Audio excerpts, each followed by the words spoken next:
So I basically played Overwatch since like release, Yeah. and I've always been stuck, or maybe not stuck, but I've always been like high plat, low diamond. Hmm. And I had a friend, I think he got coached by you years ago that I met in Overwatch, and he like climbed like top 500, and I've always just been stuck here. So I kind of want to like prove to myself that I'm good at the game. Yeah. It kind of sounds selfish, but I also just like if people ask me, "Oh, do you play video games or whatever?" I'm like, "Yeah." Like, "Are you good?" I'm like, "Yeah, I'm good. I guess you could say I'm good. I just kind of want to be able to say that I'm good at Overwatch, you know?" Makes sense. Makes sense. Okay. Let's take a look here. You've been said you've been playing for a while. I mean, obviously, we've been DMing for many years. Hmm. So your Sojourn one trick. Uh, yeah, I guess you could say that. Makes sense. Makes I sense. mean, I do swap, but I mean, to me, Sojourn's pretty good in like almost all scenarios. So, Okay. and she's Okay. so fun. I Yeah. love Sojourn. Yeah, I agree. I agree. She's very flexible. Okay. Makes sense. Makes sense. Now, you are plat, correct? Since I did the forum, I've climbed to Diamond 3. Oh, okay. Cool. Cool. What do you think has changed? Uh, so I play on my collegiate team, and we kind of work with other schools. And there's a guy that often joins our scrims and stuff, and he does a bunch of coaching. So he coached me a couple times, and basically found some stuff that I'm bad at, and I practiced that, and I've gotten better. And I kind of just went on a big win streak and climbed up there. Okay. Okay. Okay. Well, good. Well, good. Well, good. Um, And then long term goal, you say masters in terms of climbing. Why masters particularly? Um, I mean, long term, I guess GM would be nice, but I was kind of putting it a little bit more realistic at whenever I Yeah. made the form. Hmm. So now that I've gotten better, I guess it's more so GM. Sure, sure. Just keep in mind like that's always going to scale up and up and up and up, right? So for Hmm. you, it's like there's always going to be a bigger fish. So for you, it's going to be like realistically, like with the amount of time that I'm putting in, what's going to be realistic. And according to your form, it's like about an hour a day at least compared to having multiple days a week when it's more than a few hours. So what's that been like recently training time wise? Um, Recently, actually, my internet has been like super bad, and it's been going on for like months, Mm. and it's very inconsistent. Like some days it'll be good, and I'll have like a good 60 ping, but other days it's like 120 ping, and that makes it very hard to play. Mhm. But on the days that it's good, I play at least an hour, probably more. And I mean, I'm supposed to get my internet fixed on Monday. In theory, is what I've been told Okay. permanently, so I can play more often. But I mean, this season I also put in like 36 hours of Sojourn, even with internet problems every once in a while. Makes sense. Makes sense. So I play her a bunch, and I play e- every day if I can.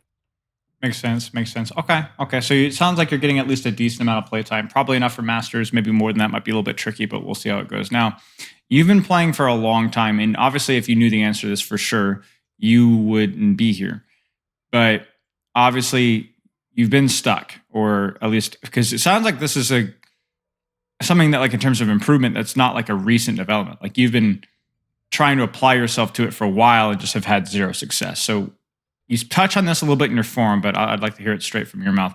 What do you think is the real issue? Are there any confirmed issues or what are your suspicions? I think the reason why I can't climb consistently is my mindset because most of the time if I'm going into a game, I have something that I focus on improving on, but sometimes I get caught up in trying to win in during the game that I stop focusing on that one thing that I want to improve on. And I think that that's like it's been a cycle for forever now of me not being dedicated enough. And even when I am dedicated enough, sometimes I lose my focus in the middle of a game. And Hmm. I wanna fix that. Okay. Okay. Why, when you say you're not dedicated enough, what do you mean exactly? Um, like not dedicated enough, as in I don't put enough time in that's like Sure. actually good focused gameplay compared to Okay. just like playing just for fun. Right, right, right. Okay, okay. And why is that? Do you just not find those grind sessions as fun, or you just get distracted, or you just run out of time, or what? Uh, I think I just get distracted in the middle of a game. It's not Sure. that the game is fun. I love playing Overwatch, but it's just mid game. I just want to just I see people's mistakes and I see my mistakes. And I'm like, let's just try and win the game for some reason instead of thinking about what I can do. And Right. I would like to fix that. Okay. I Okay. think I have gotten better though. Okay. Okay. Makes sense. Makes sense. I think that's where you really need to go towards like finding out what's the solution there for you. Because you talk about like, I want to get better, I want to get better, I want to get better, but I lose focus, and it's not even like you stop having fun. I assume you're still having fun, but you're just like distracted, I guess. Yeah, I'd say that's probably a good description of it. Okay, okay, makes sense, makes sense. Well, that's where I would find. We need to kind of figure out a plan about how you want to approach that better. And you said it's Mhm. gotten better. How so? What have you tried any specific strategy, or it just kind of gotten better and that's that? I think it's just kind of gotten better. I've started realizing my mistakes easier. I've always been bad at pinpointing what I'm doing wrong, but I've gotten better at that. I could see that in the middle of a game, I can see like I could have taken this angle, or I could have done this, could have done this, and I can see that more easily in the game, and that kind of keeps me a little bit more focused on my improvement compared to actually like winning the game. Right, right. Okay, okay. Sounds good. Well, then we'll try to keep that ball rolling in terms of giving you new goals to work on, but in terms of figuring out what's getting you distracted, what's keeping you motivated, I promise you that's what needs to be addressed with you in terms Yeah. of like long term growth. And when we say address, I don't necessarily say that you have to fix the problem necessarily completely, but it does need to be like a process over like the next, even just over like this next year or the next couple of months. Like, what are some small steps that you can take and stick with that will help you to grow, that help you to improve? Um, Hmm.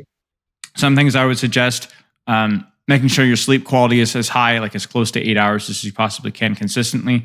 I think also taking breaks between games, limiting, like on days where you feel like a little bit more tired, you just don't feel as motivated, as focused, like limiting how much you're playing, so that you don't end up kind of going in and just being like, oh, well, I'm going to try and do my full 3 hours of practice. And then by hour and a half, you're like totally burned out and distracted and frustrated, right?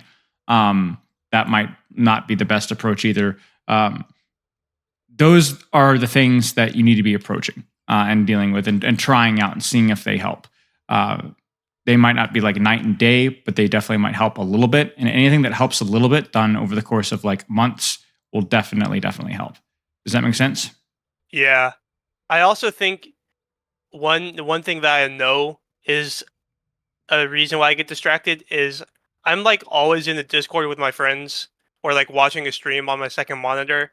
And sometimes I just hop into a game and I just continue having the stream on, or I'm Yeah, talking to my friends and I don't fully focus on the games compared to the times where I turn everything off and just go into the game. I notice that my games are better and I can focus on what I'm doing wrong and sure, improve it. sure. And there you go. And again, that might be something that might be a hard habit to break entirely, but can you improve that? I mean, certainly, Hmm. right? Like, can you do a better job? Like, you need to kind of look at it like an atomic habit, right? I'm not sure if you've heard that term before. I Um, don't think I have. yeah, basically, it's just like really, really small habits, but the ones that you stick with over a long period of time are really, really powerful.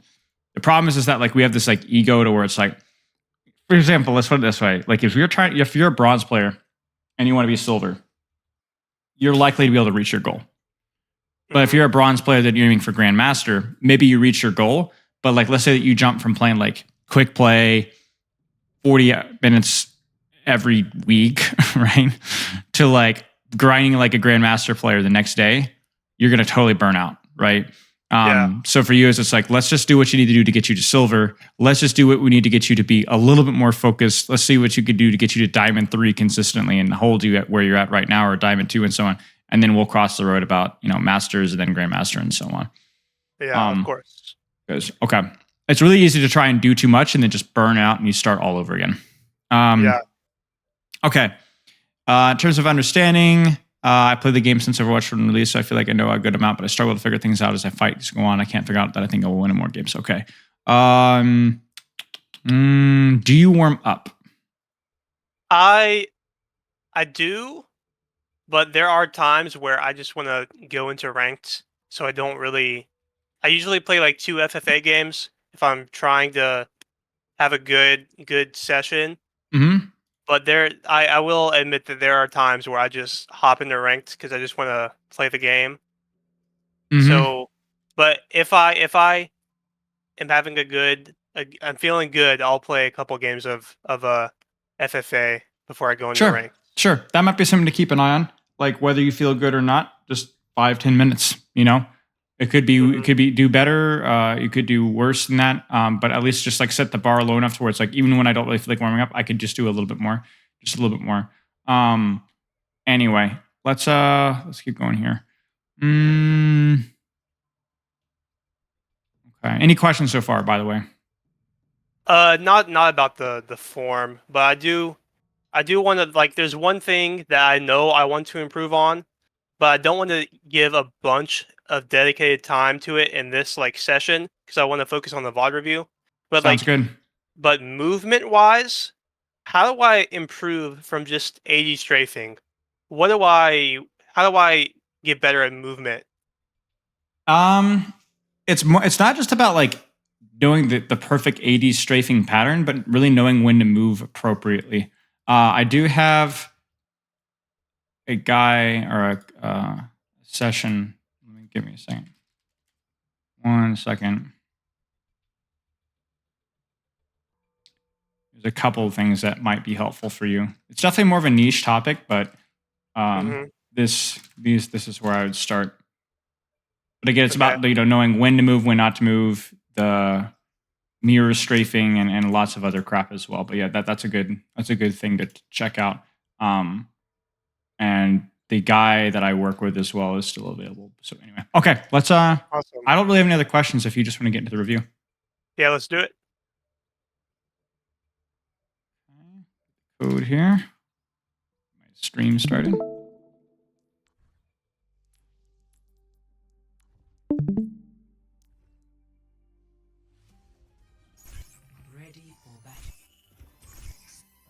So, what is Sojourn good at? What are some things that maybe just even in the last couple of weeks that you've been maybe putting some effort trying to practice or trying to improve? What comes to mind? The one thing that I was told that I need to practice at is taking angles during the mid fight.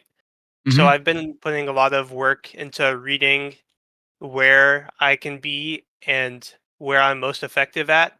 Mm-hmm. Mm-hmm. So I would say that as for like what things Sojourn is good at, I feel like she's good at just like consistent damage and just like the bursts of Mm-hmm. even if it's just like 100 damage, even though I just found out it's actually not 100 damage, it's 130 damage.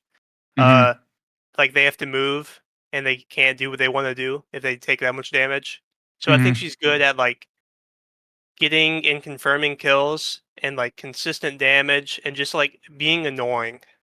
Mm-hmm. Mm-hmm. Mm-hmm. Okay, sounds good. Obviously, this map is kind of a mixed bag when it comes to Sojourn. Just because it could be scary playing into Hanzo or Widow at this range, but Yeah. not the end of the world. It's playable. Quick little angle here. Obviously, once the Hanzo's dead, you can just relax and just hold down mouse 1.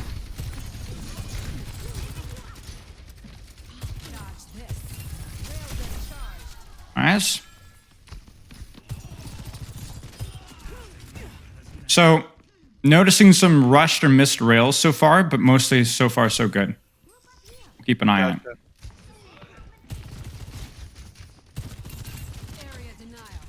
Good disruptor shot.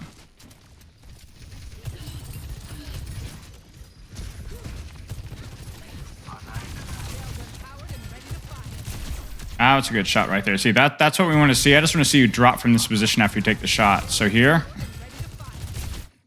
I felt like that was so much better aimed than some of your other ones. All you need to do here is just, obviously, like we said, just disengage from the sniper once you're doing that. Like, drop and find cover. Gotcha. That's mostly it here. What I want to do is I'm going to kind of move through this pretty briskly, especially at the start of the review. So if you have any questions that come up and I don't touch on them, just let me know. But for the first, I would say the first several fights, we're just going to go bam, bam, bam, bam, bam. And then we'll kind of get a better feel of the mistakes that you're making. So again, if you have any questions, just let me know. All right, I was going to ask later on in the review, but since I already died to a Hanzo, how in the world do I play against Hanzo? Because, don't peek unless rail. Yeah. As much as you possibly can. That's pretty much it. He's not a counter to you, but I guess he's like a softish counter. Like, he could be problematic for sure. Yeah, I hate that character. Yeah, he's tricky. I feel like I can't do my job whenever they have a Hanzo. Remember, he only has the one sight line. You know, that's what you got to remember. It's like It's where I look at this, where we want to talk a little bit about mechanics here. Where you go for the disruptor shot, which is, fine. That's fine. But also then here, it's like you don't even move your crosshair before you rail, right? It's just, there's some odd mechanical habits where it feels like you either are over flicking or not flicking at all. We'll talk about a solution there, but it's something to keep an eye on. Okay. Don't repeat that. And even this here, right? So you want to talk about movement here. Watch your strafe patterns here for just a second. I'm actually going to go back just a tiny bit, like 1 second. Yeah. All right, here you go.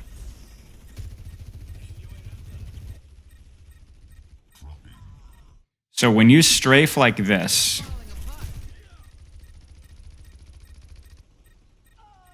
right here, see those strafes, these strafes like this, that you might as well not be strafing, essentially, at that point. Yeah. You want to talk a little bit about like movement with Sojourn when you're going versus really anything other than like a point and click character like a Widowmaker or something like that. The tighter that you strafe, the easier it is for them to shoot their shots. So, yeah. Because there is no prediction. They're just gonna aim in the middle and hit you in the body and hit you in the head. So what you want to do is you want to make longer strafes, so you could start to strafe to cover, pause, then continue to strafe to cover, or something along those lines. But there's a lot like that. These kind of jiggles here, you see that right there? Those jiggles right there is what makes that icicle so easy to hit, because she just aims center mass and she hits you. And that's also something that you want to avoid doing when you're going versus tracking characters. So let me actually pull this up really fast. So if I'm playing versus a soldier, wrecking ball, tracer, sombra, and so on, if I'm doing this versus a sombra, is she going to hit her virus? Yeah, she's going to. I mean, now that you're moving it. Yeah. Right. Yeah, of course, because she can't miss the virus, right? What about May Icicle? Am I going to get hit by May Icicle? Yes. Hanzo log? Yes. Is Tracer going to have a hard time tracking me? No. This is too easy. Now, if I'm doing this versus a Cassidy Widowmaker, do you see how this might be problematic? Yeah, yeah. Right? It's the same kind of thing, the tight strafing, but because it's an instantaneous point and shoot and the projectile size and all that kind of nonsense, it's a lot harder for them to actually hit it. All right? So the reason why this is so bad for you, especially, is when you're Sojourn with rail. Do you see how this is throwing off my aim? Like, how do I like actually like hit this? How do I like? I'm trying to adjust my crosshair, and I'm just like, so you're actually throwing off your aim as well, and that's especially important when you're going versus tracking characters. So one of the things I learned back when I played Zenyatta versus Tracers is I would move like longer strafes like this, and I'd be a little bit unpredictable with it. You know what I'm saying? Like this right here. But I would do longer strafes, and the reason why that was better is, do you see how this is so much easier for me to aim instead of doing this? And this doesn't make me hard to track, but it makes it harder for me to aim. And the same thing with your Sojourn rail. You want to do a little bit longer strafes for more smoothness with your aim, and for a higher chance that you're actually going to make it harder for them to aim. That's pretty much all there is to it. So the only time you want to utilize rapid strafing are when you're playing versus a Widowmaker or maybe a Sojourn with Rail or something like that. Gotcha. Does that make sense? Yeah. That's just a small detail, but you asked specifically about movement, so okay, let's keep going here. So May gets you a little bit too tight in the strafing, and we'll keep going here. You cap, nice. I got your ult here. Good.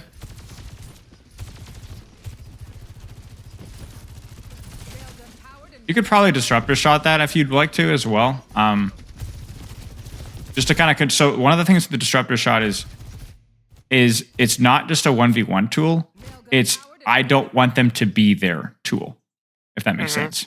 So even though you know that this is not going to like force ice block or anything like that, it is going to stop her from peeking this angle, which then allows you to relax and peek this angle. You kind of see what I'm saying here? Yeah, makes sense. Yeah, so it opens up. So that's just something to look at. Just look at the situation, be like, where do I not want people to be? And then honestly, this is kind of like the Hanzo situation right here. I'm scared for you right now. Yeah, the Hanzo can one-shot me. Not just the Hanzo, but the Mei as well. At me, yeah. The Mei as well. Like, I think you need to be cautious. Like, one of the things is like, be careful about where you're positioning in terms of like getting sniped by another angle. But yeah, absolutely. Very scary here. And that's another death that should have absolutely, that should have happened. Like, you should have been dead there. I should have been dead there. So, I'm not sure exactly how I want to phrase this. What would be a good way that would remind you between the Hanzo death earlier and what should have been another death there earlier? What's a skill or an actionable habit that would help cut this down or help you to prevent these kind of situations from happening? I think playing more near cover. I think there was a video of yours like a while back where you said like you need to be able to get behind cover in like half a second. So Sure. I think I should play more close to easy cover. Like right there, I'm playing in front of the cover and not behind it. True. But see, my problem with that is that's good advice. But even here, I think you're still going to get killed by Hanzo or Mei because I don't even think you have half a second if they hit your shots. You know what I'm saying? It's more than that. It feels like you're just not looking. You're not respecting them at all. You know, like I don't care if you want to peek. If you were to peek the Hanzo now with your rail, I wouldn't care. Like you have an advantage. You know what I'm saying? Like you have rail. Your one shot slightly easier to hit than his. So it's like you have a slight advantage. And the same thing with the Mei here. Like you could peek the Mei here, but just like look at her, if that makes sense. Don't like stand in front of a Hanzo and then look away from him, right? Because then how are you supposed to move? How are you supposed to juke his shot? Or how are you supposed to one-shot him? You know what I'm saying? Yeah. I don't know. Maybe it's, like you said, it's a little bit of cover and also a little bit of keeping track of your threats, for lack of a better term.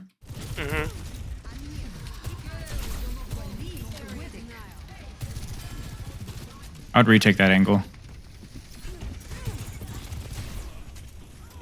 She might blizzard you. Well, maybe not. But yeah, this fight is mostly just feels like you lost the Mei duel just because you didn't look at her. Because even though you didn't die, you took the top high ground and you didn't actually shoot the Mei, and so then she won the 1v1, and then you sat on the floor and basically did nothing. Yeah. I know you put a little bit of pressure on that Moira, but you know, even here, you see it again. Watch this. I know that you're farming off of this Orisa, but you cannot afford to look away from this Ana. Okay. You see what I'm saying? Yeah. It's not that shooting the Orisa is bad, but if you were to shoot the Orisa, where would you want to play? A little bit farther back. Like angle here, right? Like angle here would be good. You could build your rail and then slide up to here and shoot the Ana. But it kind of seems like you kind of ignore people that can shoot you. And like there she goes. Like your vault bails you out, but that was scary. Relax with your shots, relax. Good. Okay. Maybe with a little bit of stagger here. Oh, we're gonna stagger her. Okay, maybe we actually cap this. So you're saying, so I'm understanding. Yeah. If I need to like be able whenever there's people that can pressure me out, like if the Ana shoots me, I can't really do that much. I need to like just be a kind of like a suppressing fire kind of Yeah. Yeah. where I give them attention so they can't pressure me just because I'm Right. a threat. Be a threat to your threats if you can Mhm. avoid them. Let's put it that way. Not just because you're supplying suppressing fire, like you said, but also just you can actually move, right? Like if you're looking at Yeah, other people, you don't know you're not going to be able to 80 strafe properly, and not going to be able to use your cooldowns, and you might not even react to damage quickly enough. And um, it seems like you have a habit from almost really every fight that we've watched where you don't look at your threats, but you'll stand in front of them. gotcha.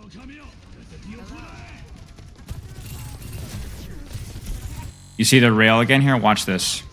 Look at your crosshair.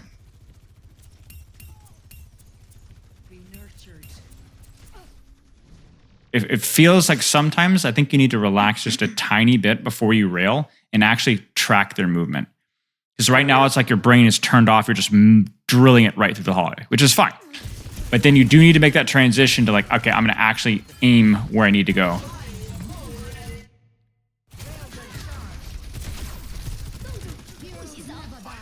See, this is like a totally different you from what we've seen the first 3 fights. Watch this. There's Hanzo. Duck behind cover, shoot the Orisa. Great. Ana shows up. I shoot the Ana. Bam. Oh no, Mei's on the flank. She's shooting me. Immediately tuck behind cover and start to shoot the thing that's shooting me. You see this? Mhm. Like, it's not perfect, but this is a much, much better response.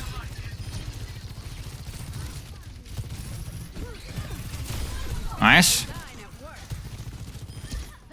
So if we were to go back to the Arissa that was shooting to build rail and Ana was on high ground, Like would this one it right here? Or no, all the way back to like here. way, Yeah, way, yeah. yeah. I got you. So you're saying I should have maybe try and had the like the burst on the Ana and try and like one shot her maybe? Sure. You could hold this angle here and shoot the Orisa, then slide up and shoot the Ana up top. Or Mhm. if you want to do something a little bit cheeky, like obviously this is not the best play because there's not a lot of cover here. Fine. But at least if you're going to do it, shoot the Ana, Okay. right? It was kind of like the same thing here, where if you're going to stand in front where the Hanzo can see you, then at least shoot the Hanzo. Otherwise, you will die to him. Gotcha. I think I have this. I have a habit where I'm always trying to build rail, and I always shoot the tank to do that because it's the largest hitbox and it's Of easier. course. It's easiest to hit, and I don't think about where the other like squishies are that can put a lot of pressure on me. That's it And I exactly. get I get too the I don't know what the word is off the top of my head. I Tunneled, can't you think of know? it. Yeah, like tunnel visioned on the tank and building rail that I Yes. don't I don't give attention to the Right. actual threats. Right, exactly. You've now had 2 deaths, and honestly, should have been a third, but it might as well have been a death because you were out of the fight with the Mei, where it's been because you stood in front of a threat and just looked at something else. Mhm. And I think it's tricky because, like you said, it is good to build rail off of tanks. It's like they're just fatter targets, it's whatever. But the idea has to be I'm either going to hold an angle where the squishies can't see me, build rail, engage the squishies, or I'm going to engage the squishies directly, even though I don't have rail yet. Give it a shot. That needs to be like Yeah. that dynamic that you have. Like right now, this is fine. Just shoot Winston, shoot Mei. You're not peeking the Mei. You're not picking the Ana. You're not picking the enemy Sojourn. Now you're just building rail. Mhm. That's fine. It was a good try. This is what we're talking about. Now, this is the scary thing. You look at this from one perspective, and you're like, hey, I'm looking at my biggest threat right now, right? The Sojourn with the rail. So is Mhm. it risky? Yes, but at least I'm looking directly at her. The problem is I would have liked you to have done this with rail, correct? Yeah. The other problem is it's because of where you slid to, she's not the only threat on your screen.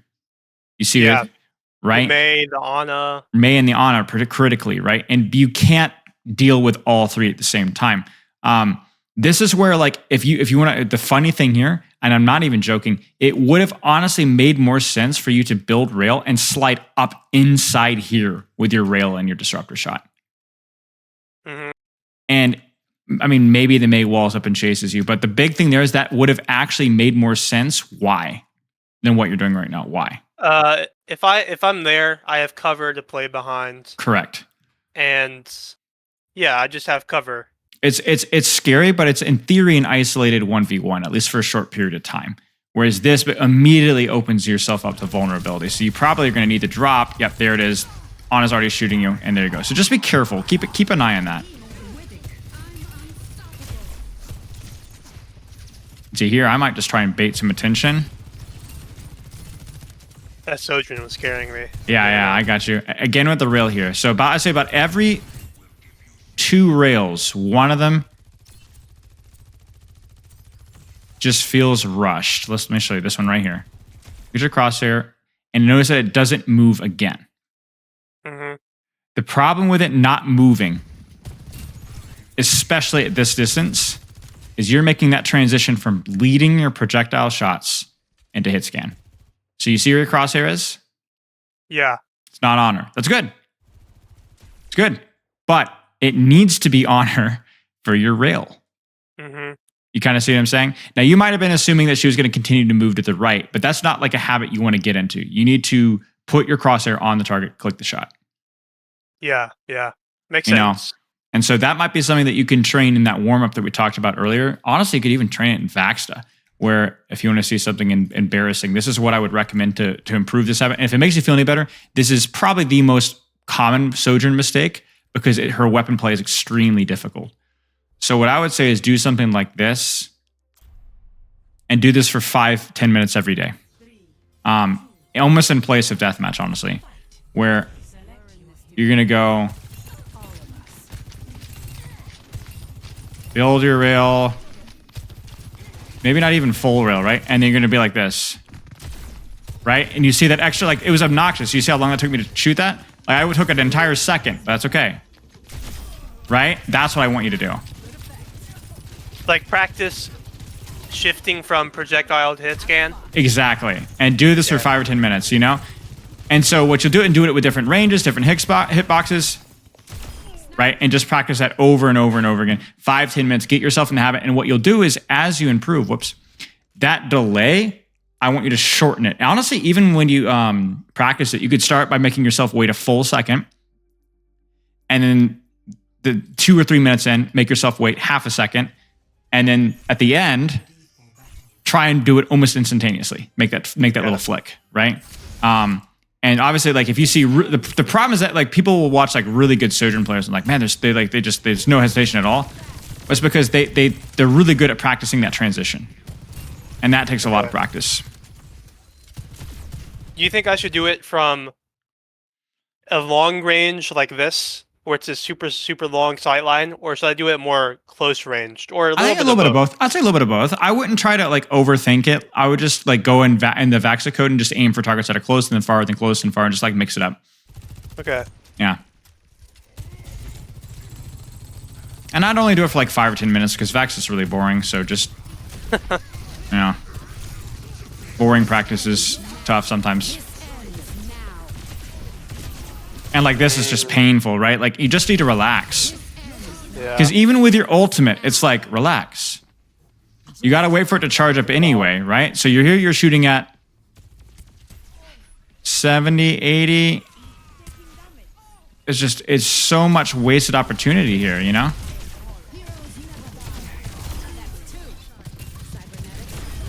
Nice shot. Now it's funny, this one actually lands because, let's actually watch this. This is really funny. Watch why this one lands. So you flick your crosshair and you're like, oh shoot. The reason why it lands is because you were actually lagging behind in your projectile aim. Mm-hmm. Did you notice that? Yeah.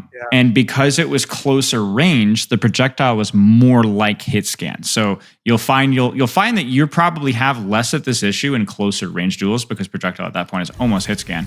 Yeah, something to keep in mind. Nice disruptor shot. Will you live? Will you live? Ooh, my days. Scary.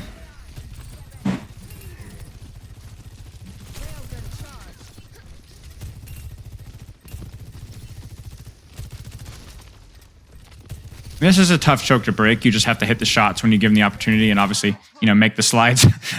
Yeah, twice now. That's okay. That's okay. Let's watch this one again.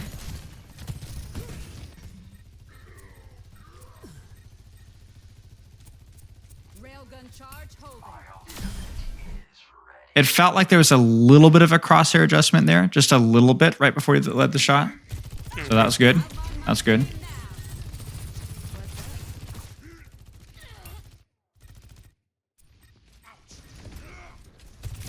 I could probably right-click the monkey. Yeah, I think you might have been thinking primal, which I was too, but that's all right.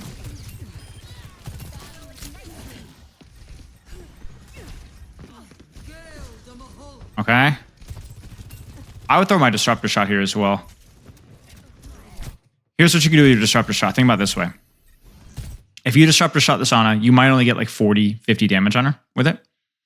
But what it will do is it will force her to move in a direction. Yeah. That's very helpful for projectile. Yeah, then my aim, I can land my shots. Yeah, exactly. And crucially for Sojourn, it means that you don't need a very charged rail to get the kill here. Like you're already at 44 here. You place your disruptor shot, you do about another 34 damage and you'll be able to one-shot her with like 85, 86 charge rail. Maybe not even that much. Maybe like a 60 or 70. Good. Nano Primal incoming. If you guys love this, you guys might cap. Looks good to me. Yeah. Another disruptor shot opportunity here. You see this? You're going to get like 20 damage off of it, but you do not. Yeah, there it is. Good. Don't let her peek that.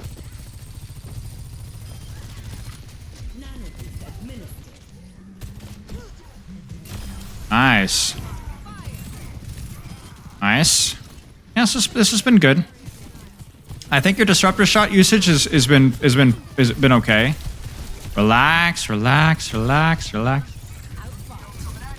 Disruptor shot, good.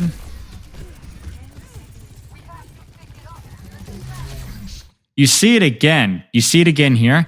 It feels like occasionally you actually key in. Watch your aim here.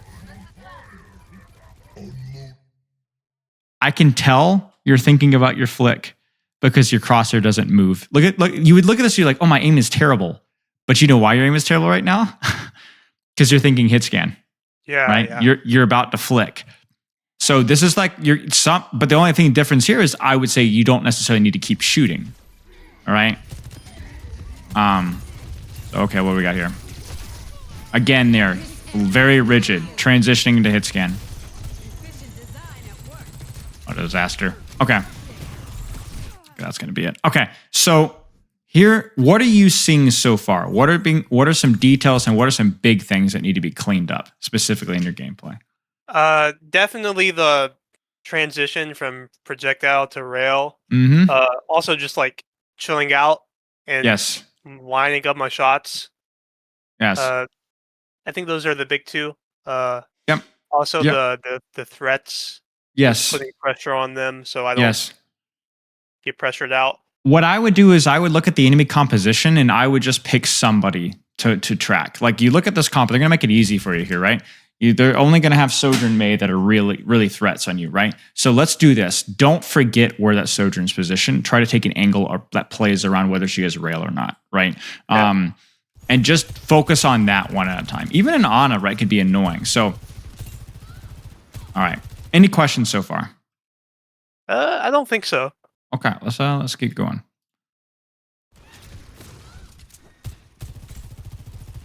This specific point is so hard to play whenever they have a widow. Yeah, I mean exactly. It's miserable. So then you need to be like, all right, where is that widow's sight lines? Where can I take an angle that avoids the widow? Just like what we were just talking about. Mm-hmm.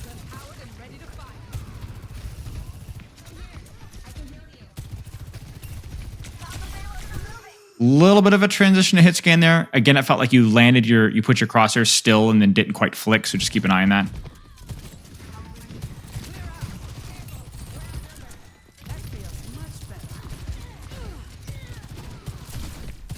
Oh dear. This is embarrassing. I mean, yeah, they chased pretty hard. I was not expecting them to go that hard either. It's not the end of the world.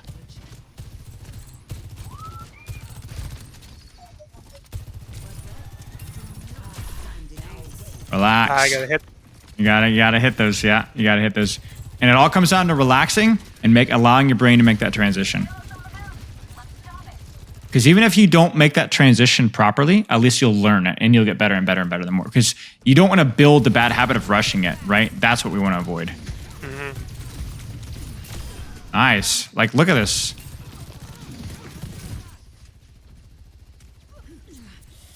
Watch the crosshair. You see that flick? Yeah. It's there sometimes. It is there. You're not going to hit everyone, but at least the practice idea is there sometimes.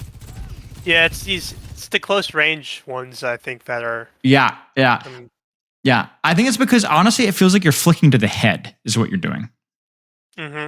Where like one of the advantages we talked about, like I won't pull up the training range, but like projectile versus crosshair, projectile versus hit scan, excuse me. Projectile feels more hit scan in close range, but if you're aiming center mass with your projectile weapon, you have to flick your crosshair to their head.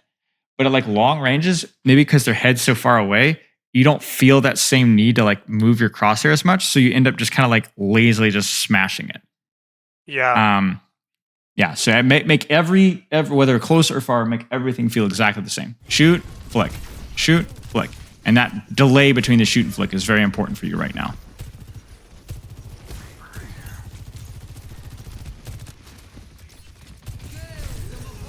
This is again where I think a disruptor shot would be worth using on either the Mei or the Moira, because you're like, I don't want the Moira to be there, I don't want the Mei to be there. We need to handle that, right?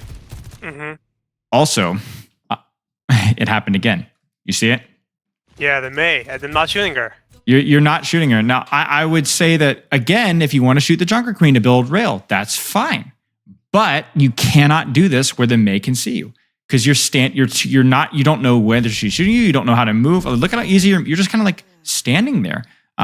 It's the same thing. You have to know where your threats are. You have to know where your threats are, especially when they're actively shooting you, because these aren't even one-shot threats. These are 2- and 3-shot threats, right? And you're not reacting. You're not adjusting your positioning accordingly. So it's actually not even really cover usage with you, honestly. It's not.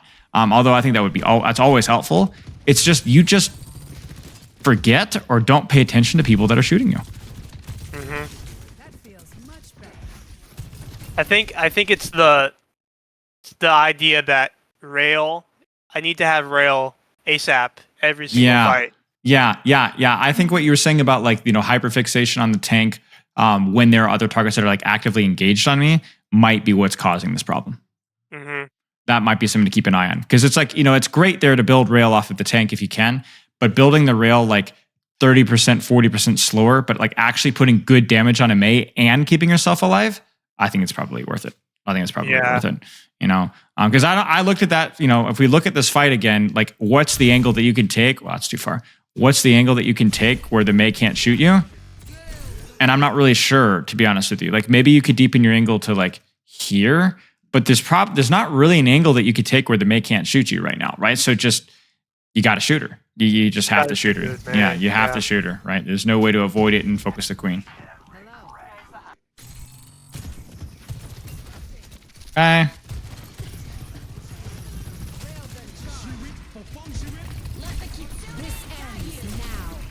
Good. Find the Mei. Yeah, there it is. So, big thing here is just relax again. Just relax again. But in terms of target prioritization, fine. Right? It's well timed. You go for the Weaver quickly, you kill the Weaver. Mei is on you. You immediately transition on the Mei. Force her out. Should have hit the shots, but at least you force her out. Yeah. Then you're like, next target, Sojourn. Great. Hit the shots, I beg, but sure. And a great disruptor shot. A better disruptor shot from you. And this is what you were missing earlier. Watch this. Sojourn shooting at me. Sojourn's building rail. I want to shoot the Moira instead. So watch what you do positionally.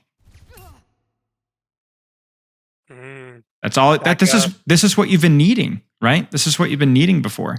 Oh no, I want to shoot this target, but this other target's shooting me. Well, I'm gonna duck behind this wall here.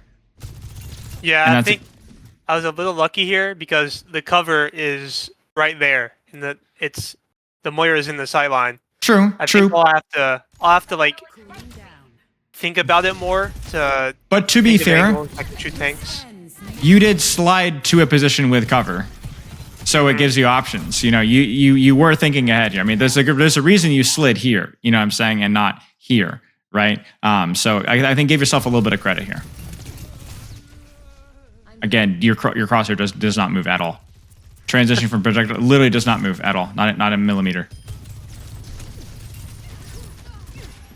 Get her. Nice. Okay.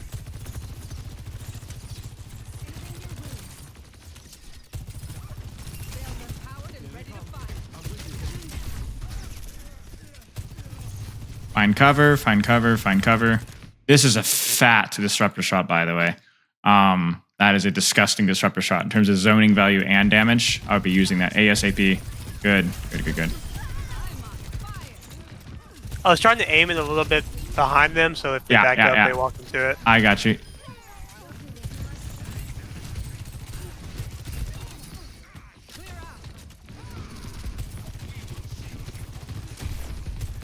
No crosshair movement. It is literally 50% of your rails. 50% of your rails. And crucially, it's the larger proportion, as you were saying earlier, it's the higher percentage of the rails that are further away. Yeah. Further away. Okay, let's keep going.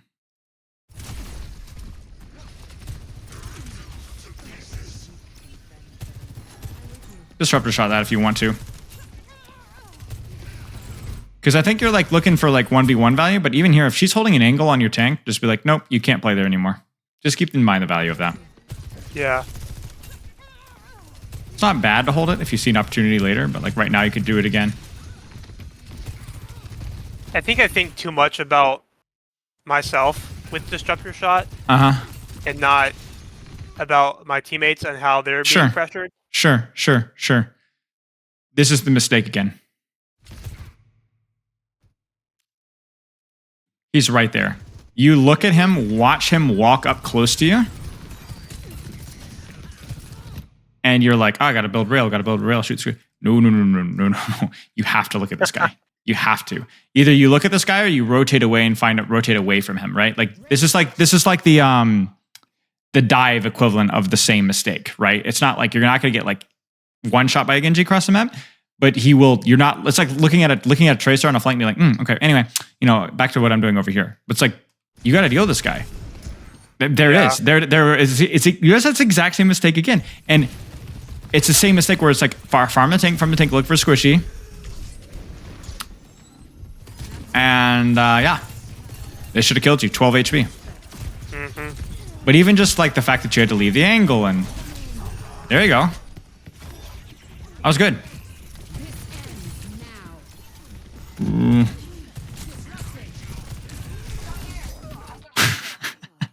I just ignored the Genji. I'm like, maybe I can kill the Sojourn because she dropped because of the... Yeah. I mean, to be fair, there wasn't a lot of good options for you there, but it is kind of crazy to me that you actually did not even turn to look at him at all. Yeah, sometimes I just get hyper fixated on doing something else.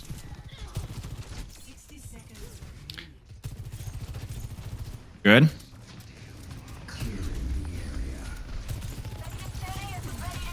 Close. Disruptor shot. Ult this probably. Yeah.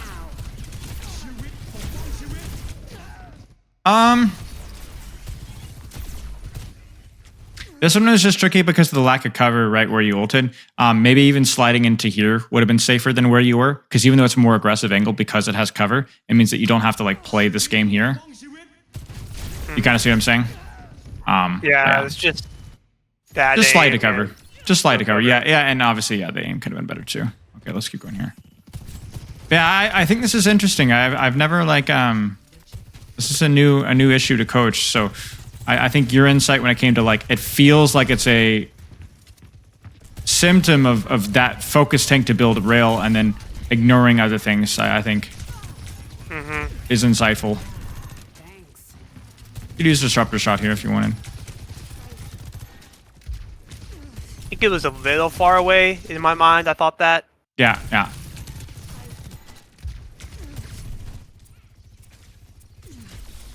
No think I crosshair, showed it no anyway. crosshair movement again. No crosshair movement. The crazy thing too about this, the reason why the rail thing is so important too, is there's even value there when it just comes to holding the rail.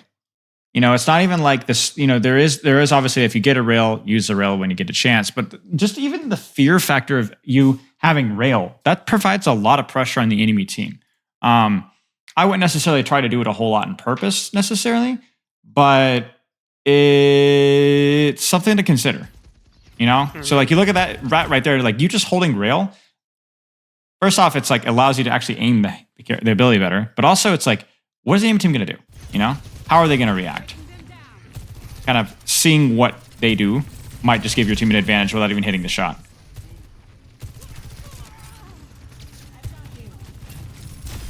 Nice. I can see the change in your crosshair when you're focused on hitting the shot. You become a little bit more rigid, a little bit more relaxed. I mean, really both at the same time. It was a lot less loose. It was more fluid. And you notice here that we've not had any complaints about you focusing the enemy tank. Why? Because you haven't had to peek the soldier or Sojourn, right? So there's been no threat. Now, I will say here, I would probably, if you know the Sojourn's on your left here, it's probably worth putting some pressure on her here. Maybe not when she has a rail. Yeah, just something to keep in mind. Is it just because of how close she is, right? Yeah. Because your projectile weapon becomes actually very decent when you're close. Good shot. That will allow you guys to recontest this pretty easily, so. Oh, this fight went on for so long.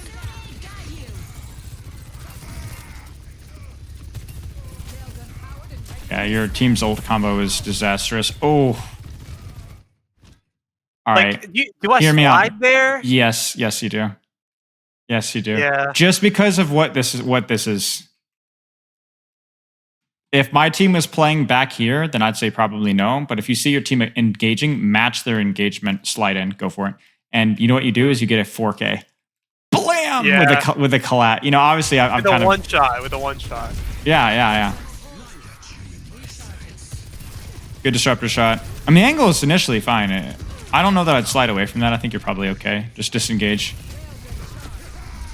Relax. Same thing here. Aim on mid. Relax. Hit the shot. Get healing eventually. Relax. I like this angle a lot.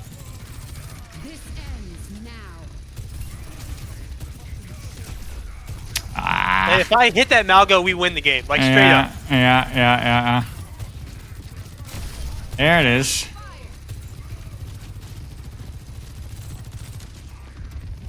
Yeah, wrap deeper. Relax. Oh no! Yeah, just break it. It's actually remarkably breakable. Only has Rhine shield HP. That. I was like, break the cage. Yeah. I think people just give up when they see it, you know, but it's only 1600 HP. And I'm like, burn the tree, guys. Now, this E, what do you think? It's fine. Okay. Yeah. I think for you it's more about like you probably should have stopped farming the tree and like actually popped ult like 6 years ago and then go for the angle here. Tree like I don't know if it hard counters my ult, but it really makes my ult hard to get value off of. Yeah, true. But then you can just utilize the tree, the ult, just to kill people through the tree. Because at this point, it's just like last fight anyway. You know what I'm saying? This fight did go on forever, didn't it? All right, I want to see you pop off of May. Let's go. Okay, there it is. I like the May swap, actually. I think May's really good here. Oh, no. Oh, you got to... I would chase that, 100%.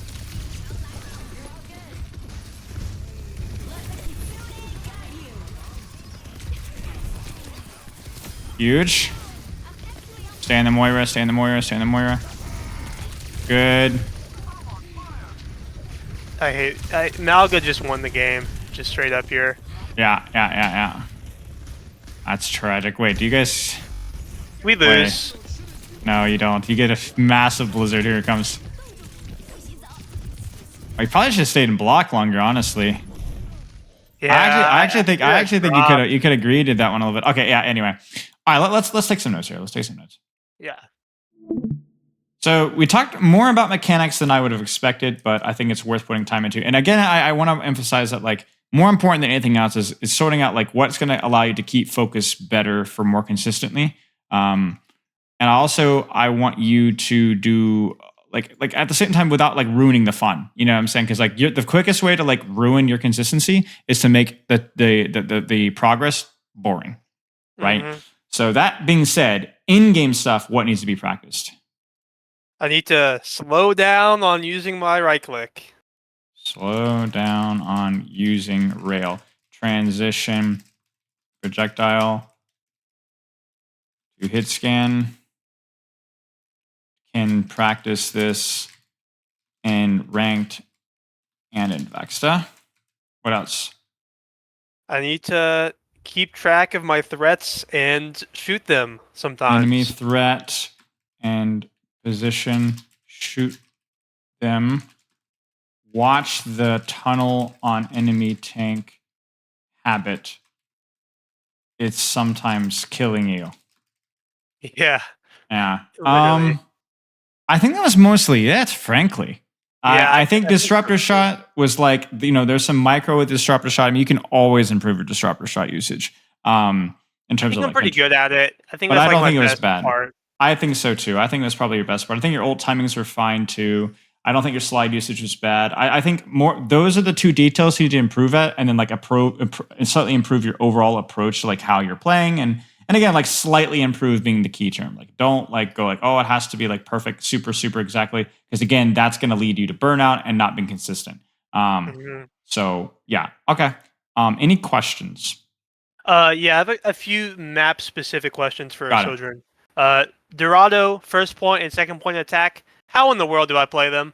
I still don't know. Dorado, which points again? First point and second point attack. Yeah, let me restart stream really fast. You're gonna have to click on my face cam and my profile picture in the Discord, Okay, and then click over to the left because I restarted stream. So got it. back in. Yeah, I'm back. Yeah, yeah. All right, let's pull this up really fast.